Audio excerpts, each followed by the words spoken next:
నమస్కారం. SRK news కి స్వాగతం. ఈనాటి వార్తా విశేషాలు.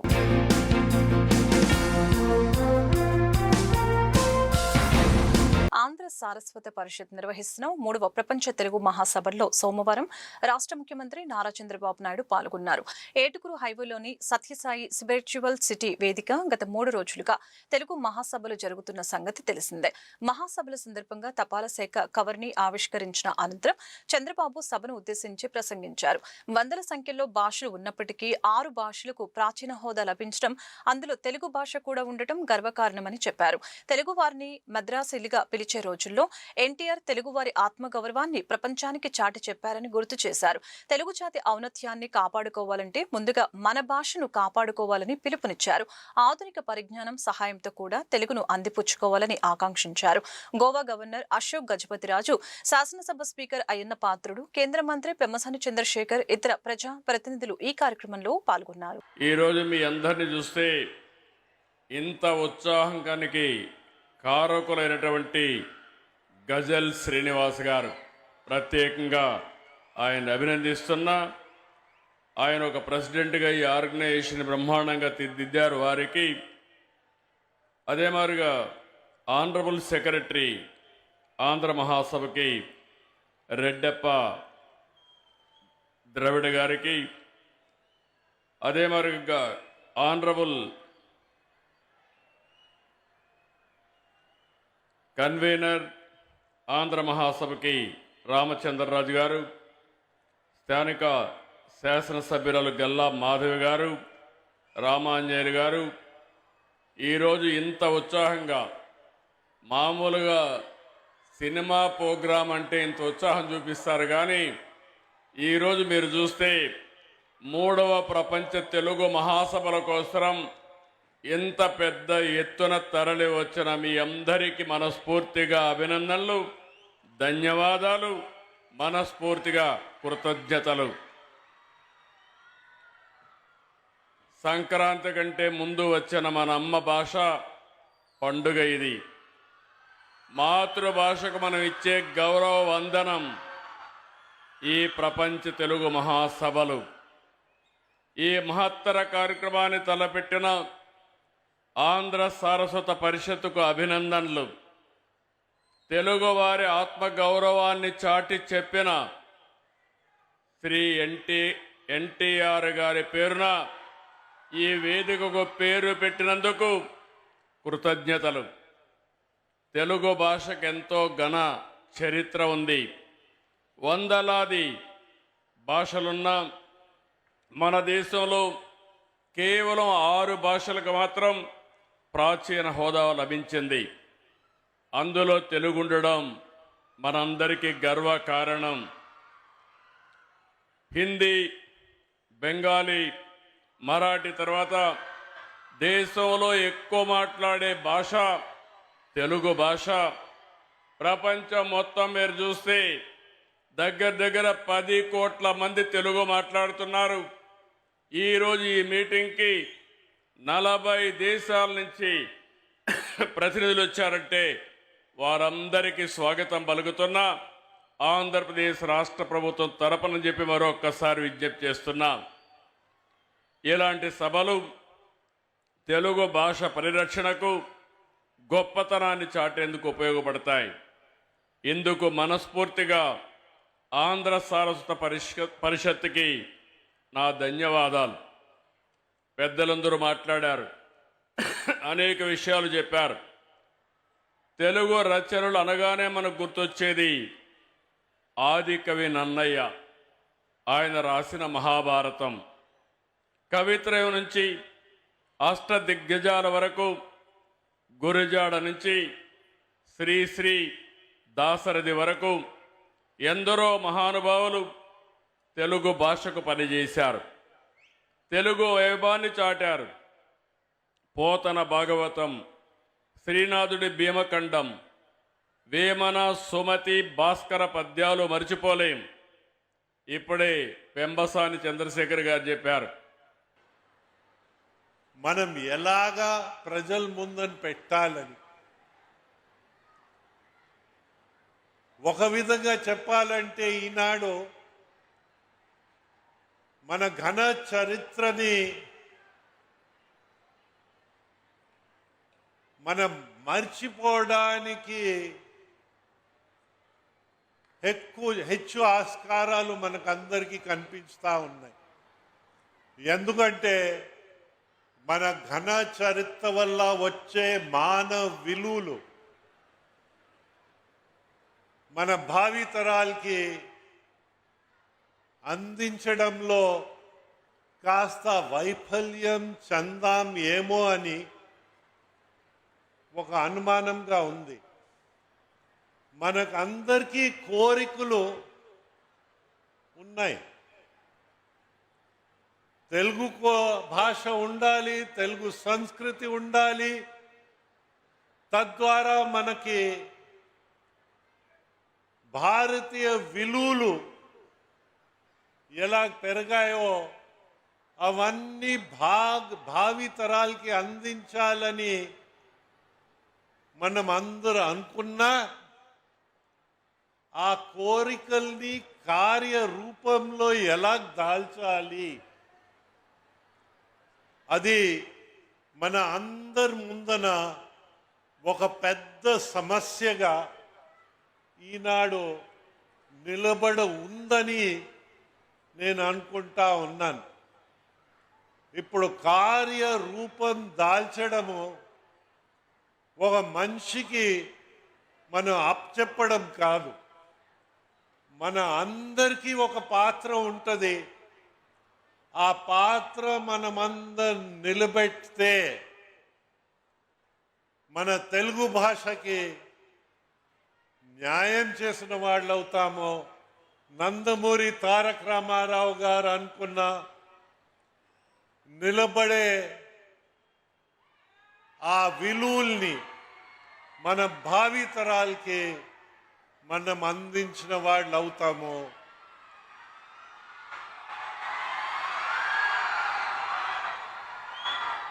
ఆ విధంగా మనమందరు కలిసికట్టుగా ప్రయత్నించాలని నేను అనుకుంటా ఉన్నాను.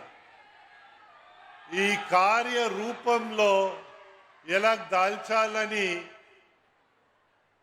మేము మిత్రులు అయ్యన్న పాత్రుడు గారితో మాట్లాడినప్పుడు వారు శాసనసభలో ఈ కార్యరూపం ఎలాగా అని ఎందైతే మనం ఏదో ఘన చరిత్ర ఉందంటే అందరికీ తెలుసు ఘన చరిత్రే, కానీ భావితరాలకి అందించడం ఎట్లా? అయ్యా మీరు సెల్ ఫోన్లు మానేయండి అంటే వారు మానేరు. ఆధునికకరంగా వారు వెళ్తూనే ఉంటారు. ఇలాంటి యుగంలో ఆ విలువలన్నీ మనం ముందు తీసుకెళ్ళాలి. ప్రత్యేకంగానే విలువలు లేకుండా పెరగారనుకో మనకి ఒక విధంగా ట్రాజెడీ అని మనం అనుకోవాలి.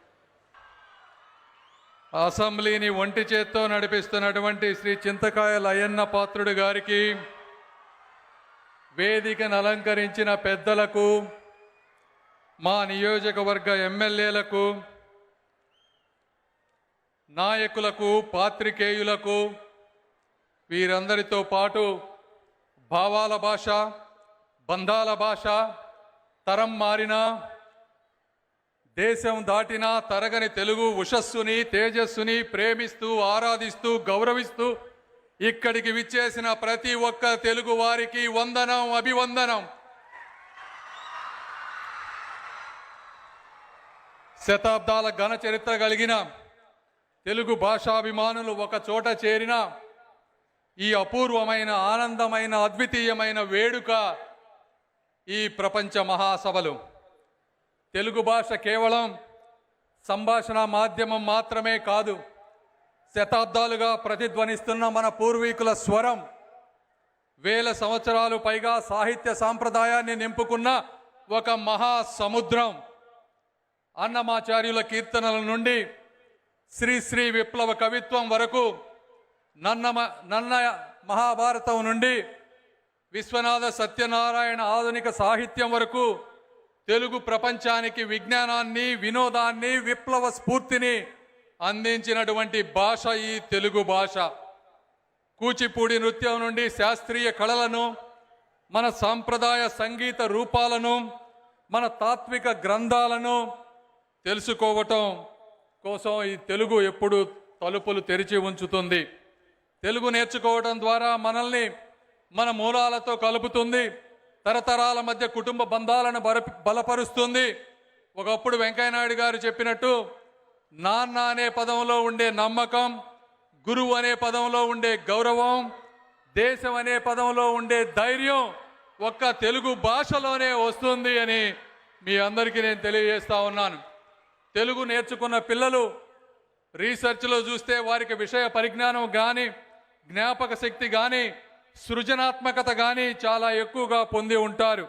నేను కూడా 25 సంవత్సరాలు అమెరికాలో ఉన్నా ఈరోజు మీ అందరితో కలిసి ఉన్నాను అంటే దానికి కారణం తెలుగు భాష, ఆ భాషపై ఉన్నటువంటి మమకారం, ఆ భాష మీద ఉన్నటువంటి పట్టు అని మీ అందరికీ నేను తెలియజేస్తా ఉన్నాను. చిన్నప్పుడు మా తల్లిదండ్రులు మాకు గోరు ముద్దలు తినిపించేటప్పుడు చందమామ కథలు, సామెతలు చెప్పి పెంచారు. ఈ రోజుల్లో లాగా సెల్ ఫోన్లు పెట్టి పెంచలేదు కాబట్టే ఈరోజు మీ అందరి ముందు నేను మాట్లాడగలుగుతున్నానని కూడా తెలియజేస్తా ఉన్నాను. ఇవన్నీ ఎందుకంటే ఈరోజు పిల్లలకి తెలుగు చదవటం, మాట్లాడటం, రాయటం, అదేవిధంగా సొంత భాషపై గర్వం లేకపోవటం ప్రధాన సమస్యలుగా ఉన్నాయి. భాష చనిపోతే సంస్కృతి చనిపోతుంది, సంస్కృతి చనిపోతే మనకి గుర్తింపు మాయమవుతుంది అని కూడా మీరు అందరూ తెలుసుకోవాలి. ఇంగ్లీష్ నేర్చుకోవడం తప్పు కాదు. గుంటూరు జిల్లా కలెక్టర్ కార్యాలయంలో సోమవారం ప్రజా సమస్యల పరిష్కార వేదిక పీజీఆర్ఎస్ కార్యక్రమం జరిగింది. డిఆర్ఓ కాజావలి ఇతర ఉన్నతాధికారులతో కలిసి ప్రజల సమస్యల్ని అడిగి తెలుసుకుని ఫిర్యాదుల్ని స్వీకరించారు. ఇందులో భాగంగా పలువురు బాధితులు మీడియా ముందు తమ ఆవేదన వెళ్లిబుచ్చారు. అధికారులు సత్వరమే స్పందించి తమ సమస్యల్ని పరిష్కరించాలని విజ్ఞప్తి చేశారు. ఏమండి, నా పేరు మున్నంగి శివలీల. మాది కొల్లిపర మండలం, దంతలూరు గ్రామం. అయితే 2021లో మా వారు చనిపోయారు. నాకు బాబు పాప కరోనా టైంలో చనిపోయారు. బాబు పాప అయితే బాబు కూడా చనిపోయాడు. 2014లో మా బాబు చనిపోయాడు. సూసైడ్ చేసుకున్నాడండి. అయితే పాప ఉందండి. మాది పెద్ద కుటుంబం అనమాట. అయితే మాకు 4 ఆడపడుచులు, ఈయనొక్కరే కొడుకు అనమాట. మొత్తం ఈయనే చేసేవాళ్ళు ఇంట్లో మొత్తం కూడా. అయితే మా వారు కూడా చనిపోయారు కాబట్టి బాబు చనిపోయాడు కదా, మా ఆడపడుచులకి ఇవ్వమని చెప్పేసి, ఆడపడుచు గారు అబ్బాయికి ఇవ్వమని చెప్పేసి అన్నారండి. అంటే మా ఇంట్లో వాళ్ళు కొంచెం పిచ్చితరాగా ఉంటారు. మళ్ళీ ఇది 3వ తరం అవుతుంది, బయటకి ఇస్తాను, మేనరకాలు వద్దు అని చెప్పేసి అంటే, ఇంకా మా ఆడపడుచు గారు అబ్బాయిలకి ఇవ్వలేదని చెప్పి, ఇంకా వాళ్ళ ఇష్టం, ఆడపడుచు పిల్ల కొడుకు ఇవ్వలేదని చెప్పేసి ఇక బయట వాళ్ళకి ఇచ్చుకున్నానని చెప్పి మాకున్న పొలాన్ని ఆడపడుచులందరికీ రాసేసారండి. వాళ్ళకి 50 సంవత్సరాల నాడు, 30 సంవత్సరాల నాడు పెళ్ళిళ్ళు అయ్యి వాళ్ళ కట్న కానుకలు అన్నీ ఇచ్చేసి అన్నీ జరిపేసి మాకున్న దాన్ని మాకేమి, మా మామయ్య గారు, మా అత్తగారు ఉన్నారు. ఇప్పుడు ఈ 5 సంవత్సరాల నుంచి మా ఆయన పేరు మీద పొలం ఉన్నది. ఇప్పుడు పెద్దలదే కదండి మా ఆయన పేరు మీద ఉండేది. ఆయన పేరు మీద పొలం ఉన్నా పెద్దల పేరు మీదే ఉన్నది.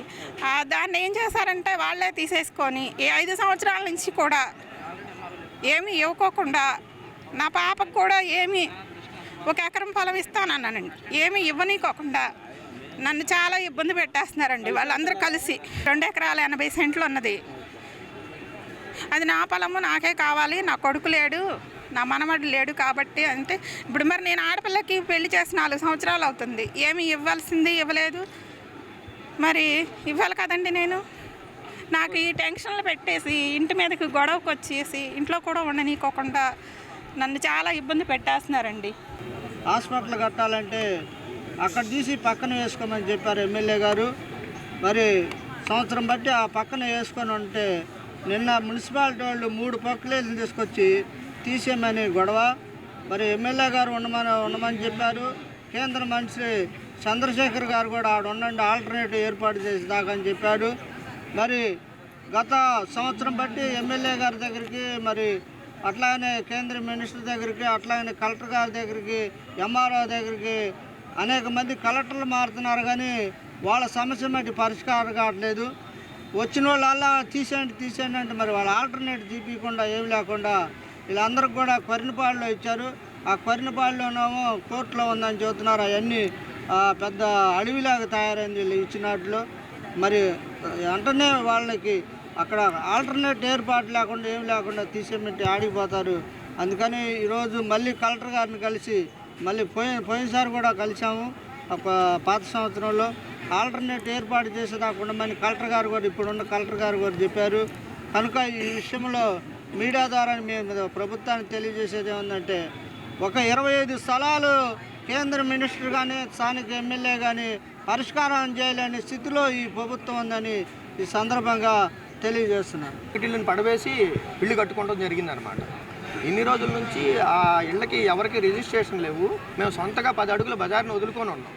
ఆ బజారుని 2020లో మా పెద్ద తాత మనవడైన నడింపల్లి దానకృష్ణారావు ఎవరికి చెప్పకుండా, ఎవరిని మా నడింపల్లి సోమయ్య గారి కుటుంబ సభ్యులను ఎవరిని సంప్రదించకుండా తను సొంతగా జాయింట్ బజార్ అని చూపిస్తూ దొంగ రిజిస్ట్రేషన్లు చేయించి 2020 నుంచి ఇప్పటి వరకు మా కుటుంబ సభ్యులు ఎవరు అక్కడ వెహికల్ నిలిపినా మమ్మల్ని రాకపోకలకు ఇబ్బంది కలిగిస్తూ నానా అగండాలు చేస్తూ అక్కడ అనేక రకాలైన ఇబ్బందులకు గురి చేస్తూ మా ఫ్యామిలీ మెంబర్ల మొత్తాన్ని భయభ్రాంతులను చేస్తున్నాడు.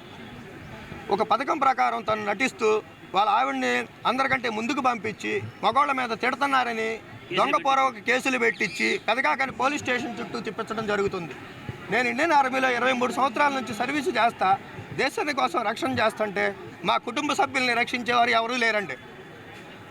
ఈ విషయాన్ని మీడియా ముఖంగా ముఖ్యమంత్రి వరకు పంపించి ఈ దొంగ రిజిస్ట్రేషన్లు చేస్తున్న నడింపల్లి దానకృష్ణారావు లాంటి వాళ్ళకి బుద్ధి చెప్పవలసిందిగా కోరుకుంటున్నాను. దీనితో పాటు అక్కడ నివసించే ప్రజలకి అనేక రకాలుగా ఇబ్బందికి గురి చేస్తున్నాడు. చదువుకున్న పిల్లలు ఉన్న ప్రాంతంలో ఎక్కడెక్కడి నుంచో రౌడీ మోకల్ని తీసుకొచ్చి ఆ బజార్ 10 అడుగుల బజారులో ఆయన మనుషుల్ని నిలబెట్టడం, కారులు నిలబెట్టడం, మా సొంత బజార్ని తనగా రాయించుకొని ఈ రోజు నుంచి ఎవరు వచ్చినా కూడా నేను ఒప్పుకోను అనే విధంగా మాట్లాడటం జరుగుతుంది. మీడియాకి ఇది నేను ప్రధానంగా నేను కోరుకునేదండి, ఇప్పుడు మా ఇంటి కోసం నా దగ్గర డాక్యుమెంట్లు లేదు. నేను ఇక్కడ రిజిస్ట్రార్ గారి కంప్లైంట్ చేశాను. వాళ్ళు ఏం చెప్తున్నారంటే పూర్వ ఆస్తులు, దీనివల్ల మేము రిజిస్ట్రేషన్ చేయడం జరిగింది. అయితే మా కుటుంబ సభ్యుల్ని ఎవరిని సంప్రదించకుండా మీరు ఎలా చేశారు అని అడిగితే పూర్వాస్తుల కోసం మేము సంప్రదించము అని చెప్పారు. కోర్టుకు వెళ్ళవలసిందిగా వాళ్ళు చెప్తున్నారు. కానీ మమ్మల్ని సంప్రదించకుండా చేసిన సొంత బజారుని రద్దు చేయాలని నేను ముఖ్యంగా కోరుచున్నాను. అయితే పింఛను 10 ఏళ్ళు అవుతుందండి, మా వారు చనిపోయి 10 ఏళ్ళు అవుతున్న పింఛన్ ఇవ్వట్లేదు అని వస్తేనేమో మా అత్తగారికి ఇస్తున్నారు ఇంట్లో. ఆమె వాళ్ళ కొడుకు చిన్న కొడుకు కాడ ఉండిద్ది, నా దగ్గర ఉండదు. అయితే నాకు పింఛన్ కావాలని పెట్టుకుంటానికి వచ్చా. ఇప్పుడు నేను ఒక్కదాన్నే ఉండానండి ఆమె కార్డులో, పిల్లలు లేరు. మళ్ళీ విడమరసమంటేనేమో కార్డు విడిగా పెట్టండి అని అంటే అట్లా చేయట్లేదు. మా సచివాలయంలో అసలు ఏం పట్టించుకుంటున్నా, అందుకని ఇక్కడికి వచ్చాను నేను. ఏడకొస్తే వీళ్ళు అంటారు ఆప్షన్ ఉన్నప్పుడు పెట్టుకోవాలి కదమ్మా, ఇప్పుడే ఎందుకు పెట్టుకుంటున్నామంటే అప్పటికి వచ్చిద్దేమోనని ఆశతో వచ్చానండి నేను. అది వితంతు పెన్షన్ ఇద్దరికి రాదంటున్నారు.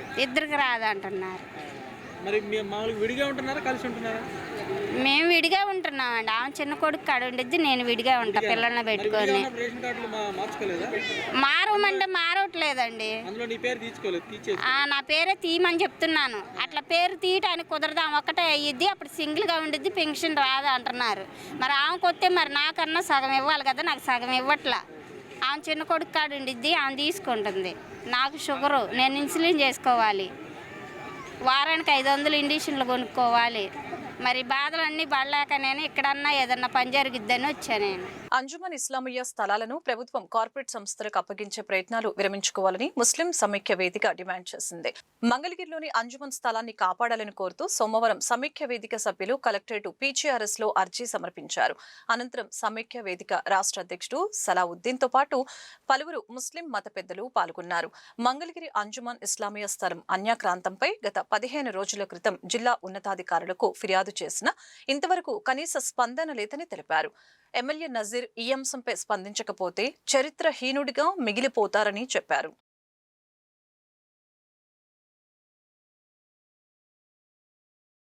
కాపాడాలి కాపాడాలి కాపాడాలి అంజుమన్ ఇస్లామియా ఆశ్రయాలు కాపాడాలి కాపాడాలి కాపాడాలి ఇస్లామియా ఆశ్రయాలు కాపాడాలి కాపాడాలి కాపాడాలి 2 లక్షల విలువ చేసే భూమిని కాపాడాలి కాపాడాలి కాపాడాలి కాపాడాలి.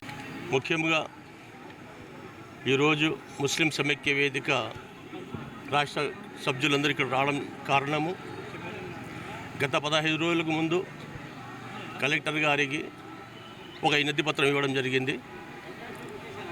అంజుమన్ ఇస్లామియా ఆధ్వర్యంలో ఉన్న 73 ఎకరాల స్థలానికి అది కార్పొరేట్ కంపెనీలకు ఇస్తున్నారని చెప్పేసి ముస్లిం ప్రజలకు ఆందోళన కలిగించిన విషయము. దాని గురించి కలెక్టర్ గారికి అర్జీ ఇవ్వడం జరిగింది. కానీ గత 15 రోజులు అయినంత వరకు కూడా ఈరోజు కూడా కలెక్టర్ గారికి ఎలాంటి స్పందన లేదు. ఇది సీఎం గారి దృష్టికి పోయిందా లేదా అది కూడా మాకు ఇంతవరకు ఇన్ఫర్మేషన్ లేదు. కానీ ముస్లింలలో చాలా ఆందోళనకరంగా ఇది ఏమవుతుంది అని చెప్పేసి ఆందోళన వ్యక్తం చేస్తున్నారు. కనుక ఈరోజు మళ్ళా కలెక్టర్ గారికి కలిసి వచ్చాము. కానీ ఇంతవరకు కూడా ఏది కమిటీ కానీ వేయడం కానీ అందరినీ పిలిపించి మాట్లాడడం కానీ దీని మీద ఏదైనా చర్చ చేయడం కానీ ఒక రౌండ్ టేబుల్ సమావేశంగా అందరినీ ముస్లిం పెద్దలను మత పెద్దలను అలాగే ఆర్గనైజేషన్లకు అందరినీ పిలిపించి దీని మీద ఒక కమిటీ వేసి దాంట్లో మంచి చెడ్డలు ప్రతి ఒక్కరి అభిప్రాయం తెలుసుకొని దీని మీద నిర్ణయం తీసుకుంటామని కరెక్ట్గా రాబోతు చెప్పారు. కానీ ఇంతవరకు ఎవరిని పిలిపించలేదు. మాకు ఇలాంటి సమాచారం కూడా లేదు. ముస్లిం ప్రజలు చాలా ఆందోళనకరంగా ఉంది. ఈ స్థలం ఆక్రమణకు గురవుతుందా, కంపెనీలు కట్టబెడతారా అని చెప్పేసి ముస్లింలు చాలా ఆందోళన వ్యక్తం చేస్తున్నారు. కనుక ఈరోజు మళ్ళీ కలెక్టర్ గారు వచ్చాము. కలెక్టర్ గారు ఏదో సీఎం ప్రోగ్రాం ఉంది అని చెప్పేసి ఇక్కడ చెప్తున్నారు. దీనికి మేము ఈ రోజు కూడా మాకు ఇలాంటి ఇన్ఫర్మేషన్ లేకపోతే వచ్చే రోజుల్లో ముస్లింల చాలా ఆవేశంగా ఉంది. ఇది ఏదో ఆక్రమణ అని చెప్పేసి. కానీ స్థానిక ఎమ్మెల్యే గారు కూడా పోయి కలిసినా కూడా ఆయన మీద ఏదో నింద వస్తుందని చెప్పేసి ఆయనకు ఏదో మేము టార్గెట్ చేస్తున్నామని చెప్పేసి ఆయన భయపడుతున్నారు. కానీ సీఎం దృష్టిని తీసుకుని పోయి దీన్ని పరిష్కారం చేయాల్సి ఫోన్ ఇచ్చేసి ఆయన ఏం చేస్తున్నారంటే ఇట్లా ప్రభుత్వానికి ఇట్లా ముస్లింలలో నేను మధ్యలో ఇరుక్కోబోయాను, ఇది ఏం చేయాలని చెప్పి ఆయన అర్థం కాక తప్పించుకునే ప్రయత్నాలు చేస్తున్నారు. గత 2 వారాల క్రితం మా కలెక్టర్ అమ్మ గారికి ఈ అర్జీ ఇవ్వడం జరిగింది. ఈ రోజు వరకు వారు కానీ మా తూర్పు నియోజకవర్గ ఎమ్మెల్యే గారు కూడా కమిటీ వేస్తానని చెప్పడం జరిగింది. ఎక్స్పర్ట్ కమిటీ వేస్తాము, మేము ఐఏఎస్ ఆఫీసర్లతో వేస్తామని చెప్పడం జరిగింది. కానీ ఈ రోజు వరకు ఈ కమిటీలు కానీ ఏం కానీ వేయలేదు. మా జిల్లా నుంచి రాష్ట్ర వ్యాప్తంగా ముస్లిం సమైక్య వేదిక సభ్యులు పూనుకొని రావటం అనేది చాలా గర్వకారణం. గుంటూరులో తూర్పు ప్రజలు కూడా, ఆంధ్రప్రదేశ్ ప్రజలు కూడా దీని మీద స్పందించి ప్రతి ఒక్కళ్ళు ముందుకొచ్చి ఈ ఆస్తిని కాపాడుకోవాల్సిన బాధ్యత మన మీద ఉంది. ఎందుకంటే దారాదత్తం చేస్తున్నారు. ఎప్పుడో 110 సంవత్సరాల కింద పెట్టిన ప్రాపర్టీ, మన పెద్దలు మా ముస్లిం సమాజం కోసం పెట్టిన ప్రాపర్టీ కాబట్టి అది ముస్లింలకే చెందాలి. దాంట్లో అభివృద్ధి జరగాల, అందరికీ అన్ని కులాలు అన్ని మతాల వాళ్ళకు కూడా దాంట్లో లాభం జరిగే విధంగా ఉండాలి తప్ప ఈ దారదత్తం చేస్తే మా భూమి రాజధానిలో మిగిలిపోతే రేపు రాబో తరాలకు ఏమందించాలని దాని మీద మా పెద్దలు ఆలోచిస్తున్నారో అందరికీ సమాధానం చెప్పాల్సిన అవసరం ఉంది. ప్రతి ఒక్కళ్ళు తప్పకుండా దీని మీద స్పందించి ప్రతి ఒక్క గుంటూరు టౌన్లో లౌకికవాదులు, ప్రజాతంత్రవాదులు ముందుకొచ్చి ఈ ఆస్తిని కాపాడుకునే విధంగా మనం ముందుకెళ్తే బాగుంటుంది. దీని మీద కమిటీ వేసి దీని మీద కలెక్టర్ అమ్మ గారు, దీనికి కన్సర్న్ మినిస్టర్ గారు, ఈ ఎంపీ గారు, మా లోకేష్ బాబు గారు దీని మీద దృష్టి సాధించి సీఎం గారి దృష్టికి కూడా మేము ఈ లెటర్ ఇయ్యదలుచుకున్నాం.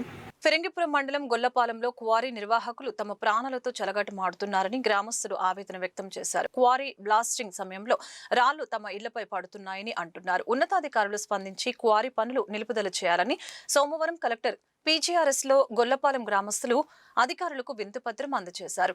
మీడియాతో మాట్లాడుతూ గతంలో స్థానిక అధికారులకు ఫిర్యాదు చేసినా ఫలితం లేకుండా పోయిందని ఆందోళన వ్యక్తం చేశారు.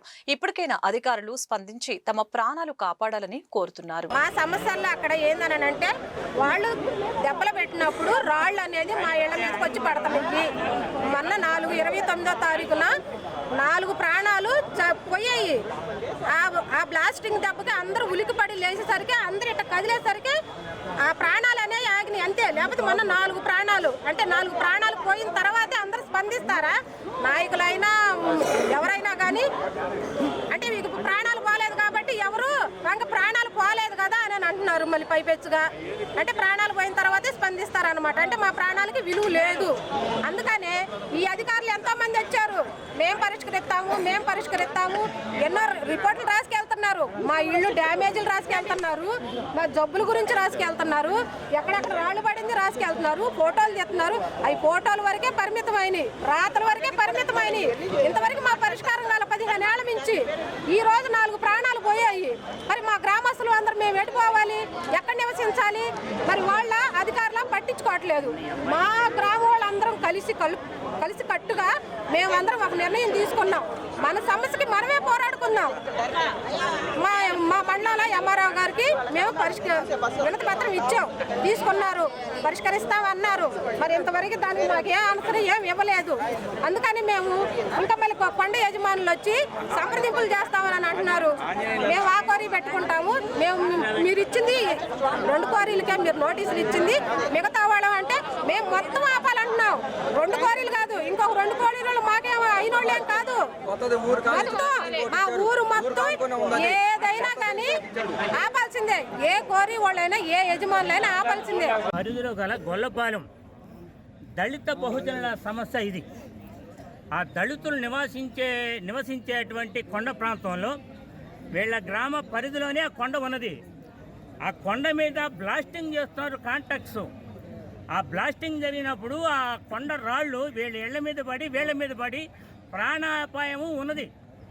ఆ విషయం మొన్న డిసెంబర్ 29వ తారీఖున మండల తహసీల్దార్ గారికి విన్నవించుకున్నారు ఈ దళితులు.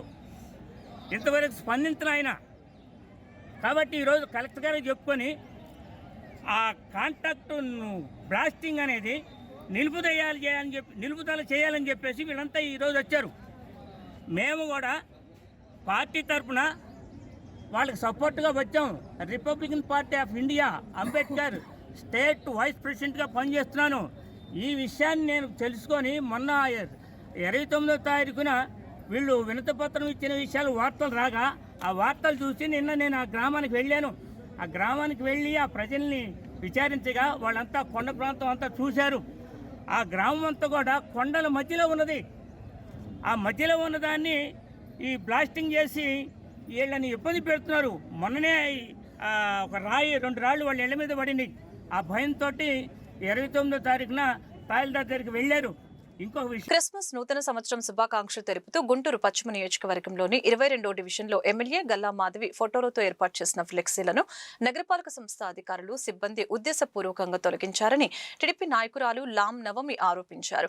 ఇదే అంశంపై సోమవారం జిల్లా కలెక్టర్ కార్యాలయంలో జరిగిన PGRS కార్యక్రమంలో స్థానికులతో కలిసి లాం నవమి ఫిర్యాదు చేశారు. అనంతరం మీడియాతో లాం నవమి మాట్లాడుతూ నగరపాలక సంస్థ అధికారులు సిబ్బంది కేవలం ఎమ్మెల్యే గల్లా మాధవి ఫోటోలతో ఏర్పాటు చేసిన తమ ఫ్లెక్సీలను మాత్రమే ఎందుకు తొలగించారో సమాధానం చెప్పాలని డిమాండ్ చేశారు.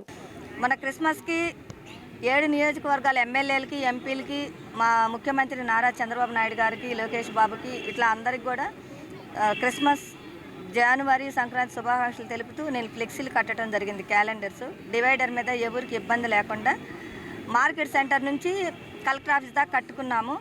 కట్టిన 2 గంటల్లోనే మా ఫ్లెక్సీలు తొలగించారు.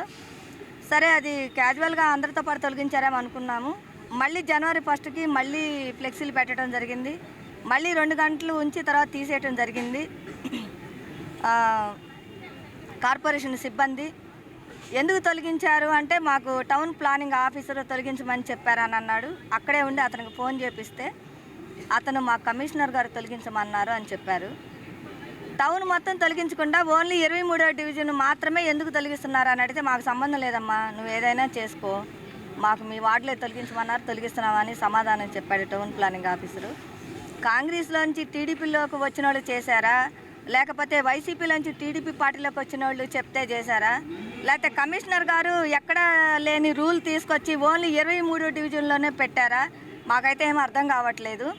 ఎస్పీ గారు ముందుగా సమాచారం ఇచ్చారు, జనవరి 1 కేకులు కట్ చేయకూడదు, ప్లస్ ఇట్లా మూకుమ్మడిగా రావటం అల్లర్లు సృష్టించడం చేస్తే చట్టపరంగా తగిన చర్యలు కఠిన చర్యలు తీసుకుంటామని.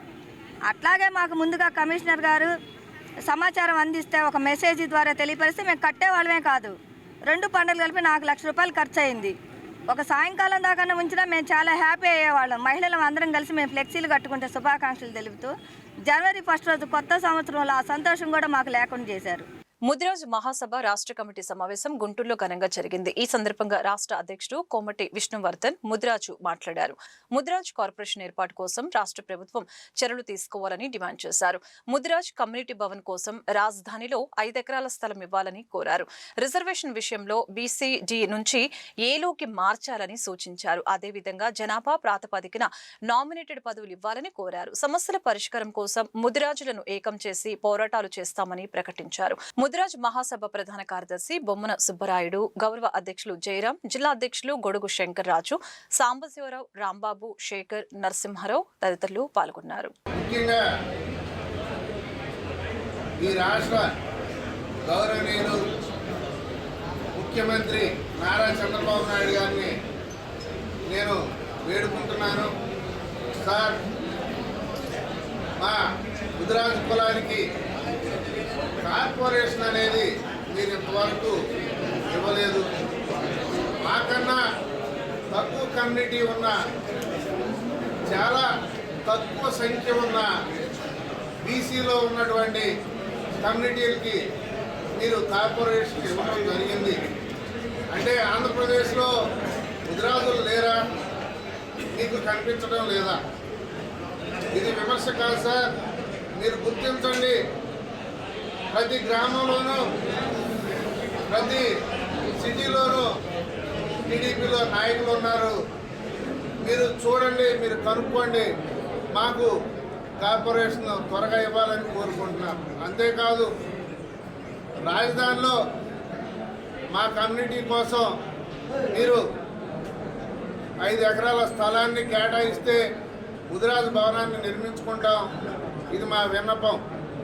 ఇకపోతే ఎప్పటి నుంచో గజ్నీ మహమ్మద్ లాగా మేము దండయాత్ర చేస్తూనే ఉన్నాం. బీసీ నుంచి డీ నుంచి ఏలోకి మార్చాలి, కానీ మా విన్నపాన్ని ఎవ్వరూ ఖాతరు చేయటం లేదు, పట్టించుకోవటం లేదు. దయవుంచి మేము ఆర్థికంగా ఏలో ఉన్నా డీలో ఉన్నా ఆర్థికంగా వెనకబడిన వాళ్ళం. ముదిరాజు కులం అంటే ఆర్థికంగా వెనకబడిన వాళ్ళం. మాకు రిజర్వేషన్ లేవు. ఉండేదేమో ఈక్వల్ ఓసీతో డీ ఉంది. కాబట్టి మా ముదిరాజు విద్యార్థులు చదువుకున్న ప్రతిఫలం లేకుండా పోతుంది. కాబట్టి మీరు మమ్మల్ని డీ నుంచి ఏలోకి మార్చాలని మా విన్నపం. ఇంకా మాకు ప్రతి పల్లెల్లోనూ అత్యధికంగా ముదిరాజులు ఉన్నారు. ఏపీ మున్సిపల్ ఎంప్లాయీస్ ఫెడరేషన్ నూతన సంవత్సరం క్యాలెండర్ ఆవిష్కరణ కార్యక్రమం సోమవారం జరిగింది. జీఎంసీ శానిటరీ 50, 51, 53, 55 డివిజన్లతో పాటు MS1, 1Aలో ఈ కార్యక్రమాన్ని నిర్వహించారు. పారిశుద్ధ్య విభాగం, పర్మనెంట్ అవుట్ సోర్సింగ్ సిబ్బంది ఈ కార్యక్రమంలో పాల్గొన్నారు. ఈరోజు ఏపీ మున్సిపల్ ఎంప్లాయీస్ ఫెడరేషన్ మరి నూతన సంవత్సర క్యాలెండర్ ఆవిష్కరించడం జరిగింది. మరి మున్సిపల్ ఉద్యోగుల సమక్షంలో ఈ క్యాలెండర్ని ఆవిష్కరించడం జరిగింది. రాష్ట్ర వ్యాప్తంగా ఈ మున్సిపల్ ఎంప్లాయీస్ ఫెడరేషన్ ఉద్దేశము ఏ రాజకీయ పార్టీ అనుబంధం కాకుండా కేవలం మున్సిపల్ ఉద్యోగుల పర్మనెంట్ అవుట్సోర్సింగ్ ఉద్యోగుల సమస్యలపై మరి ఈ ఫెడరేషన్ పోరాడుతూ ఉంది. రాష్ట్ర వ్యాప్తంగా మరి ఫెడరేషన్ నాయకత్వము 8వ తారీఖున మన మున్సిపల్ మినిస్టరు నారాయణ గారిని, అట్లానే ప్రిన్సిపల్ సెక్రటరీ, అట్లానే సిడిఎంఏ గారిని కలిసి రాష్ట్ర వ్యాప్తంగా మున్సిపల్ ఎంప్లాయీస్ అవుట్సోర్సింగ్ పర్మనెంట్ ఉద్యోగుల మరి సమస్యలను వారి దృష్టికి తీసుకెళ్ళి మరి వాళ్ళతోటి మరి సమస్యలను పరిష్కరించడానికి ప్రయత్నం చేస్తూ ఉండడానికి ఏపీ మున్సిపల్ ఎంప్లాయీస్ ఫెడరేషన్ పనిచేస్తూ ఉంది. అదేవిధంగా ప్రధానంగా మరి అవుట్సోర్సింగ్ ఉద్యోగులను 12వ PRCలో పరిగణలోకి తీసుకొని వాళ్ళకు కూడా 6 సంవత్సరాలు, 12 సంవత్సరాలు, 18, 24 సంవత్సరాల స్పెషల్ గ్రేడ్కి ఇంక్రిమెంట్లు ఏ విధంగా ఇస్తున్నారో వాళ్ళ సర్వీస్ని బట్టి కూడా వారి జీతాలు ఇవ్వాలని చెప్పేసి అనేది 12వ PRCలో మరి వాళ్ళకి స్థానం కల్పించాలని చెప్పేసి అనేది ఏపీ మున్సిపల్ ఎంప్లాయీస్ ఫెడరేషన్గా కోరుతా ఉన్నాం. అదేవిధంగా మరి రిటైర్డ్ అయినా చనిపోయినా మరి ఉద్యోగులకి వాళ్ళ స్థానంలో మరి ఉద్యోగాలు ఇవ్వడానికి కూడా ఈ రాష్ట్ర ప్రభుత్వము సానుకూల వాతావరణం మరి పరిశీలించాలని చెప్పేసి అనేది మేము కోరుతా ఉన్నాము.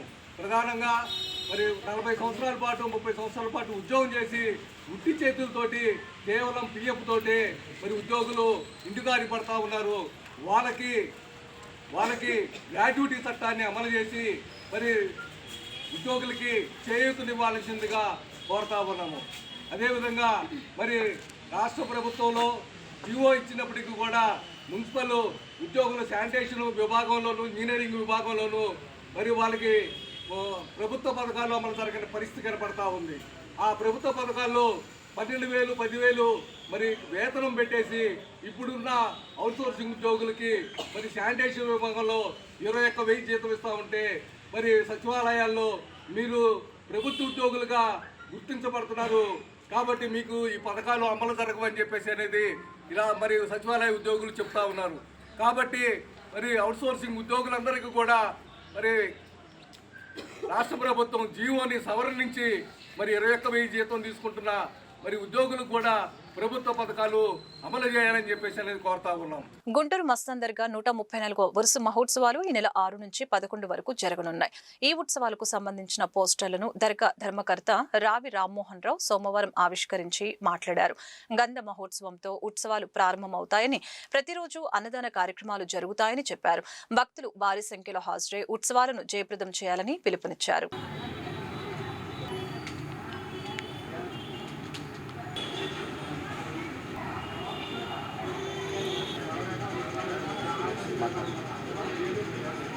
హిందూ ముస్లింల ఆరాధ్య దైవన శ్రీ హజరత్ కాలే మస్తాన్ షా ఔలియా వారి 134వ ఉరుస మహోత్సవం ఈ నెల 6వ తారీఖు తెల్లవారుజామున నుండి అత్యంత వైభవంగా జరుపబడిన 10వ తారీఖు వరకు. ఈ ఉరుస ఉత్సవము ఉదయం చాందినీ అలంకరణతో ప్రారంభమై బాబాగారి సమాధి మీద గంధోత్సవం జరపడం జరిగింది. తదుపరి బాబాగారికి దేశ నలుమూల నుండి పీఠాధిపతులు సమర్పించిన శేషవస్త్రములు కప్పడం జరుగుతుంది.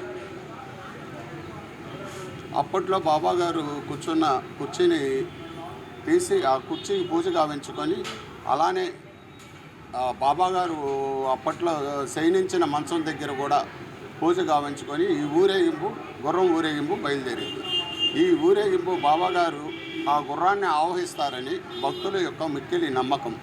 ఆ గుర్రాన్ని ఆవహించిన బాబాగారుని భక్తులు ఏవైతే కోరికలు కోరుతారో అవి వచ్చే సంవత్సరంలోపు ఆ కోరికలు తీరుతాయి. ఆ తీరిన కోరికలు మళ్ళీ మొక్కులు తీర్చుకునటానికి ఈ ఉరుసు మహోత్సవానికి విచ్చేస్తారు భక్తులు.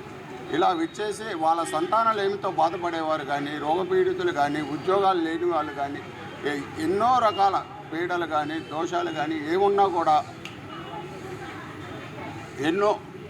ఎన్నో బాధలతో లేమితో ఉన్నా కూడా బాబాగారికి వచ్చి బాబా అంటే నేనున్నాను అనే పలికే అతనే శ్రీ మస్తాన్ బాబా గారు. ఒక్కసారి మనం మన బాధలో మన మనసులో బాధ చెప్పుకొని బాబా అని కేకేస్తే ఓయి అని వచ్చే అతనే బాబా గారు 100 రెట్ల వేగంతో వచ్చే ఆ బాధని తొలగిస్తారు. ఈ ఉరుసు ఉత్సవంలో గుర్రం ఊరేగింపు అత్యంత ముఖ్యమైన ఘట్టం. ఈ ఊరేగింపులో కనక తప్పెట్లు, బాణసంచ, కోలాటాలు, భూత వేత వేషాలతో ఎంతో అద్భుతంగా ఒక రాజు వల్లే బాబాగారు ఆ గుర్రాన్ని ఆవహించింది.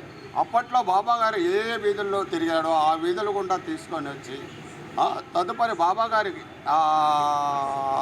ఆ శేషవస్త్రాన్ని 7వ తారీఖు సాయంత్రం బాబాగారికి సమర్పించి గంధాన్ని దేశ నలుమూల నుండి వచ్చిన పీఠాధిపతులు కూడా వారి వారి సలాములు చెప్పుకుంటా ప్రార్థన చేసుకుంటా వారి వారి రీతిలో ఇది విభిన్న సంస్కృతులకి మూలమే బాబాగారి మస్తానయ్య గారి మందిరం. ఇది దర్గా, మందిరం, చర్చి అన్నీ కూడా ఈయనే. మతాసారమే బాబావారి దివ్య మందిరం. ఇది 134వ ఉరుసు మహోత్సవం ఈ నెల జనవరి 6వ తారీఖు నుంచి 10వ తారీఖు వరకు జరుగుతుంది. ఈ 5 రోజులు కూడా అన్నసంతర్పణ కార్యక్రమం జరుగుతుంది. అందరూ వచ్చి ప్రసాదం తీసుకొని వాళ్ళు ఆరోగ్యంగా ఉంటారని వాళ్ళకి నమ్మకం. అందరూ వచ్చి ప్రతి వారం బాబా గారికి పుష్పాలంకారం జరుగుతుంది, ప్రతి శుక్రవారం కూడా. ఇంకా ఇక్కడ ప్రతిరోజు అన్నదాన కార్యక్రమాలు జరుగుతుంటాయి. అది ఊరేగింపులో ఈ గంధం 6వ తారీఖు నైట్ బయలుదేరి 7వ తారీఖు ఈవినింగ్కి వస్తుంది. ఆ గంధం ప్రసాదం కోసం అందరూ భక్తులు వేచి ఉండి పాపం ఎంతసేపు ఇబ్బంది పడైనా సరే ఆ గంధం ప్రసాదం తీసుకొని వెళ్తారు. ఆ గంధం ఒక మహిమ అలాంటిది. ఎంత ఆరోగ్యం బాగలేకపోయినా ఆ గంధం కొంచెం తీసుకుంటే బాబా గారి గంధం చాలా బాగుంటుందని వాళ్ళు ఎంతోమంది చనిపోతున్నారని కూడా చనిపోతారు, డాక్టర్లు ఛాన్స్ లేదు, 90% ఛాన్స్ లేదు అని చెప్పి ఆ గంధ ప్రసాదం తీసుకొని వెళ్ళి వాళ్ళకి పెట్టి బొట్టు పెట్టి కొంచెం నోట్లో వేస్తే బతికిన వాళ్ళు కూడా ఉన్నారు. అట్లాగా ఆ గంధం యొక్క మహిమ అంతటి. పిల్లలు లేని వాళ్ళకి, సంతానం లేని వాళ్ళకి కానీ, ఆరోగ్యం బాగలేకపోయినా, ఆర్థిక బాధలు ఉన్న వాళ్ళైనా ఎవరైనా సరే బాబాగారి గంధాన్ని అలా పూజించుకుంటారు. తెలుగు జాతి రక్షణ, తెలుగు భాష పరిరక్షణ ముఖ్యమంత్రి నారా చంద్రబాబు నాయుడు కూటమి ప్రభుత్వం ద్వారానే సాధ్యమని గుంటూరు జిల్లా తెలుగు యువత అధ్యక్షులు రావిపాటి సాయికృష్ణ అన్నారు. ప్రపంచ తెలుగు మహాసభలకు విచ్చేసిన చంద్రబాబును సోమవారం రావిపాటి మోహన్ సాయికృష్ణ మర్యాదపూర్వకంగా కలిసి నూతన సంవత్సర శుభాకాంక్షలు తెలిపారు. ఈ సందర్భంగా రావిపాటి మాట్లాడారు. వట్టిచెరుకూరు మండలం పుల్లడిగుంట గ్రామంలోని మల్లినేని లక్ష్మయ్య మహిళా ఇంజనీరింగ్ కళాశాలలో ముందస్తు సంక్రాంతి సంబరాలు సోమవారం వైభవపేతంగా జరిగాయి. భారత మాజీ ఉపరాష్ట్రపతి ముప్పవరపు వెంకయ్యనాయుడు ఈ ఉత్సవాలలో పాల్గొన్నారు. భారత సాంస్కృతిక సాంప్రదాయాలు, పండుగలను భావితరాలకు అందించాల్సిన బాధ్యత ప్రతి ఒక్కరిపై ఉందని గుర్తు చేశారు. ప్రకృతి, కుటుంబ బంధాల ప్రాముఖ్యత, వాటి విలువల్ని విద్యార్థుల జీవితాల్లో నాటడమే నిజమైన విజ్ఞానమని అభివర్ణించారు. మాజీ ఐఏఎస్ అధికారి డాక్టర్ కె లక్ష్మీనారాయణ, ఏఏ సిఇఓ బుద్ధ చంద్రశేఖర్, కళాశాల వ్యవస్థాపక ప్రధానాచార్యులు డాక్టర్ జెట్టి అప్పారావు, మలినేని విద్యా సంస్థల చైర్మన్ మలినేని పెరుమాళ్లు, పుల్లడిగుంట సామాజిక సేవకులు ఉప్పుటూరి చిన్నరాములు, విద్యార్థులు, అధ్యాపకులు ఈ వేడుకల్లో పాల్గొన్నారు. ఇంటర్నేషనల్ గా కూడా కోరుకున్నాయి. ఎందుకంటే మనకు టైం తీసుకెళ్ళి మన యొక్క కనెక్టెడ్ విత్ ద ఎర్త్, భూమితో మనకు సంబంధం ఉంది అనేక విషయాలు మనం తెలుసుకుంటాం. అందుకని దయచేసి మన సాంప్రదాయాలు పాటించండి. ఇందాకే చెప్పినట్టుగా మన కట్టు, మన బొట్టు, మన మాట, మన ఆట, మన పాట, మన భాష, మన యాస, మన కోస, ఆఖరికి మన తిట్టు కూడా. ఆ తిట్టు, మన తిట్టు ఎంత అందంగా ఉంటుంది తెలుసా తెలుసుకుంటే. మామూలుగా ఎవరైనా తిరిగితే ఇంగ్లీష్ తిట్టుకి తెలుగు తిట్టుకి తేడా చూడండి, ఆ డిగ్రీ చూడండి. అందరూ దయచేసి మన సాంప్రదాయాలు మర్చిపోవద్దు. ఎంత స్థాయికి వెళ్ళినా మన పద్ధతులు మర్చిపోవద్దు. అలాగే మన కట్టుబాట్లు మర్చిపోవద్దు. దాంతోపాటు మీరు మీకు ప్రతిరోజు కొంత సమయం తల్లిదండ్రులతో గడపాలి. కొంత సమయం అమ్మా నాన్న, తాతయ్య, అమ్మమ్మతో గడపాలి. Because they are the basic knowledge givers. వాళ్ళకున్నంత ప్రాపంచ పరిజ్ఞానం ఇంతవరకు ఉండదు. అందుకని spend time with the family. నిన్న ఎక్కడో చెప్పాను నేను, నువ్వు వంట మానేస్తే జంట పోతుంది. అమెరికాలో వంట మానేస్తే చాలా మంది జంటలు విడిపోయాయి. సింగిల్ పేరెంట్ చిల్డ్రన్ అనేక మంది ఉన్నారు అమెరికాలో ఇవాళ. ఈ అబ్బాయి ఆయన 2వ మరియు 3వ కొడుకుని అట్లా చెప్పాల్సి వస్తుంది. మన దేశంలో మన కుటుంబ వ్యవస్థ అద్భుతమైంది ప్రపంచానికి. భారతీయ కుటుంబ వ్యవస్థ. మన తల్లి, మన తండ్రి, మన తాత, మన అమ్మమ్మ, మన ముత్తాత, మన అక్క, మన బావ, మన బ్రదర్లా, మన సిస్టర్లా అనేక రకాలుగా పేరు. మన అక్క, బావ అంటాం, మరదలా అంటాం. ఎంత సంతోషం కూడా ఎక్కడ మరదలా అంటే. కానీ అలా వాళ్ళ కల్చర్ వేరు.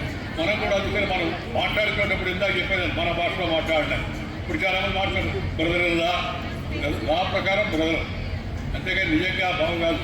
సిస్టర్లా, ఆంటీ, అందరూ ఆంటీలే. పిన్నమ్మ ఆంటీ, పెద్దమ్మ ఆంటీ, ముసలాం ఆంటీ, చిన్న ఆంటీ, అందరు ఆంటీ.